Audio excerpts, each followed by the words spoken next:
Salut à toi, je m'appelle Chantal Bisaillon, alias la prof beauté. Je suis directrice pour une ligne de cosmétiques, artiste maquilleuse et aussi certifiée en cosmétologie. J'aide les femmes à révéler leur beauté extérieure et intérieure afin de se sentir puissantes et confiantes. Deux mots qui en disent très long sur la façon d'enrichir notre vie. Ensemble, on va aborder plein de sujets en lien avec les cosmétiques, les besoins de la peau et aussi sur ce qui se passe à l'intérieur de nous.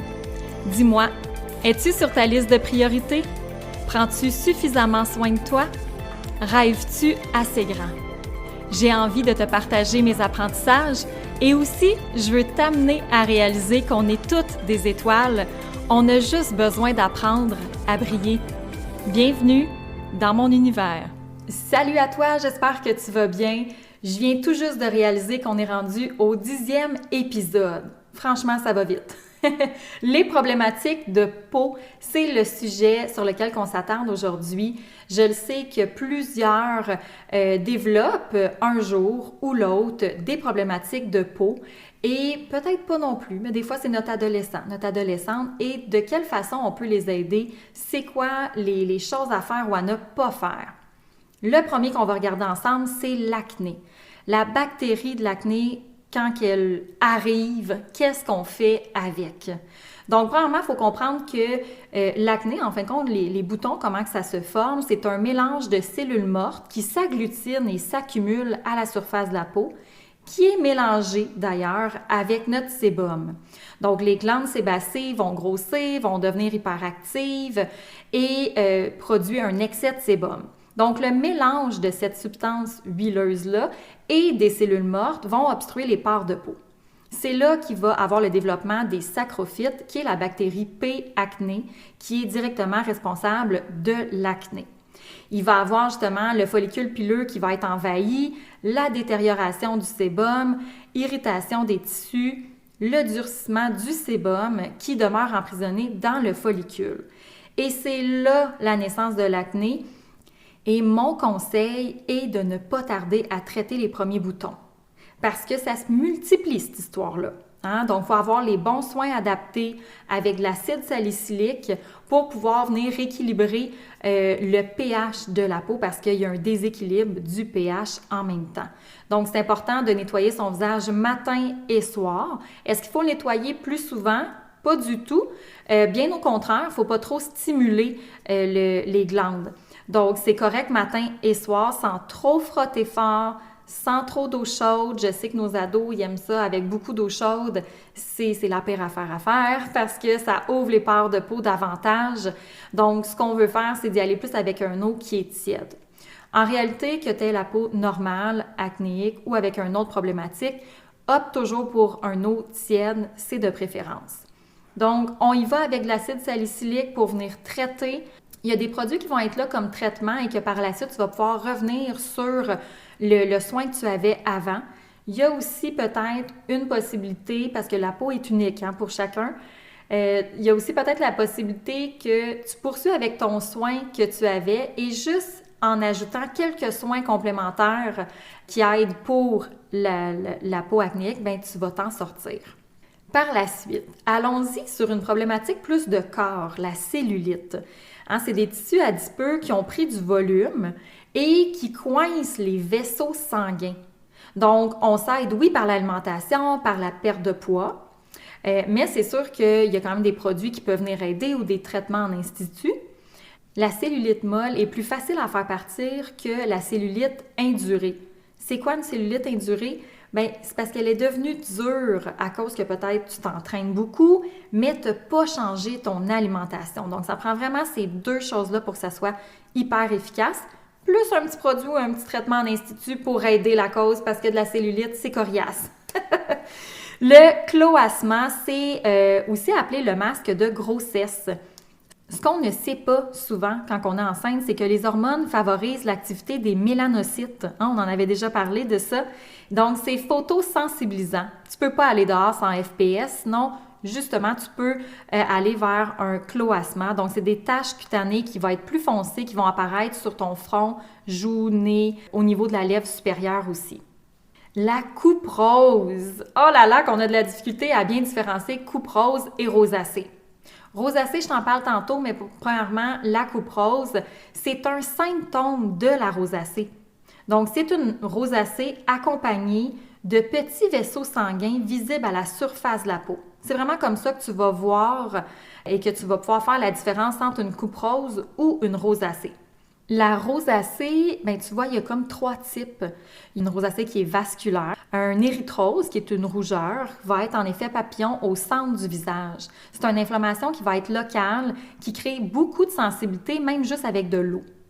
Tu as aussi la rosacée de type papulo-pustuleuse.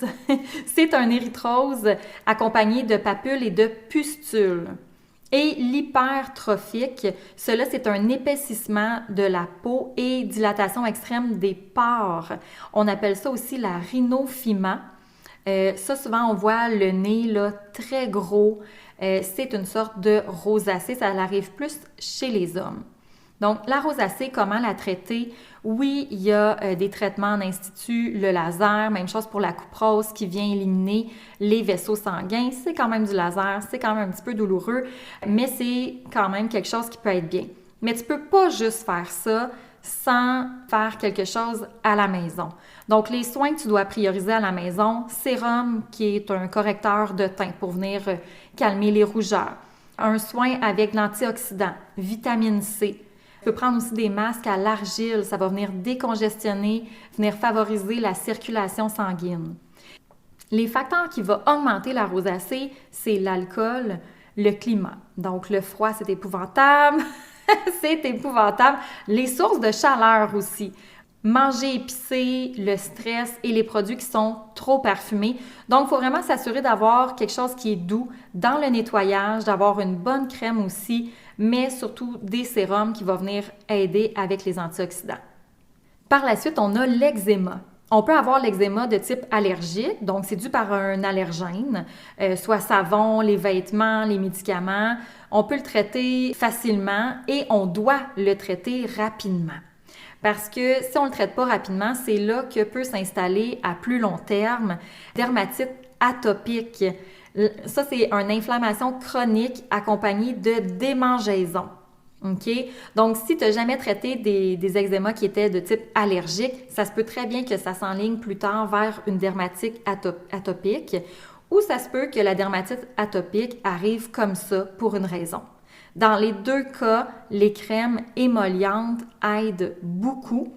Lorsqu'on passe à un niveau plus grave, là, c'est sûr que c'est la cortisone. Dans tous les cas, là, de ce que je t'explique aujourd'hui, quand tu n'es vraiment pas sûr, oui, tu peux y aller avec quelqu'un comme moi qui est une conseillère en la matière. J'ai suivi mes cours en cosméto, mais c'est sûr que pour une problématique, pour poser un diagnostic, tu dois aller consulter une dermatologue. Ensuite, il y a les névis, les grains de beauté.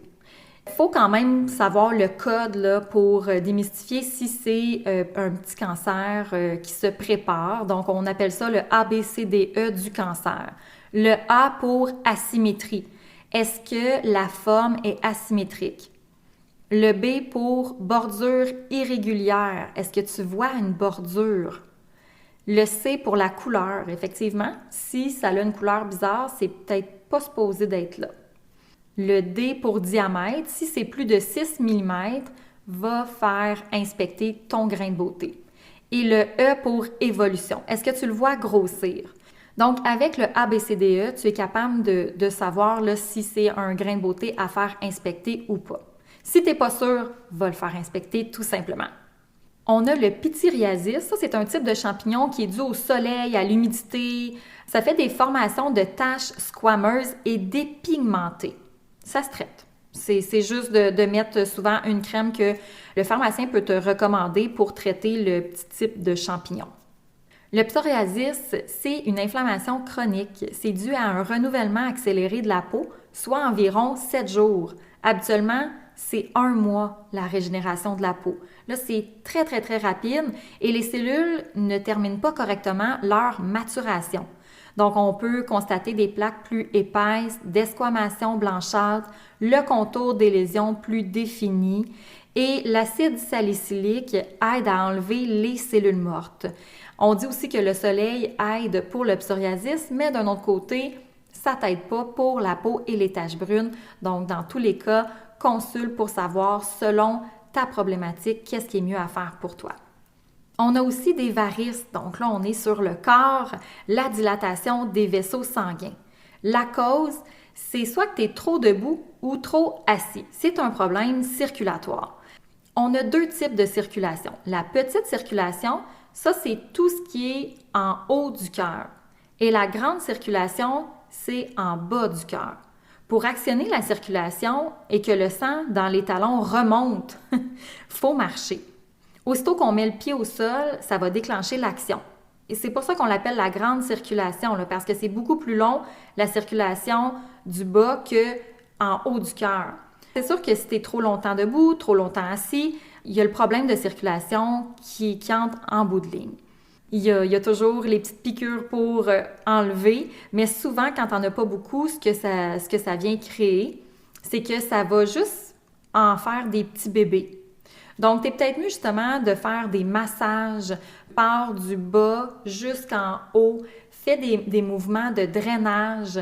Quand tu écoutes la télé ou avant de te coucher, laisse les pieds en haut. Tu te couches et tu lèves tes pieds pour activer la circulation. Tu peux même le faire quelques fois durant la journée. Ça va juste t'aider. Et je termine avec le vitiligo. On ne le voit pas souvent. C'est une dépigmentation de la peau par endroits. Donc voilà, c'était quelques problématiques de peau, du moins ceux qu'on voit le plus fréquemment. La semaine prochaine, c'est un rendez-vous. On va parler de stress. C'est pas quelque chose qu'on aime parler, mais faut en parler parce qu'on doit éliminer le stress le plus possible de nos vies, de nos modes de vie effrénés. Donc, on en parle et on se dit à la semaine prochaine!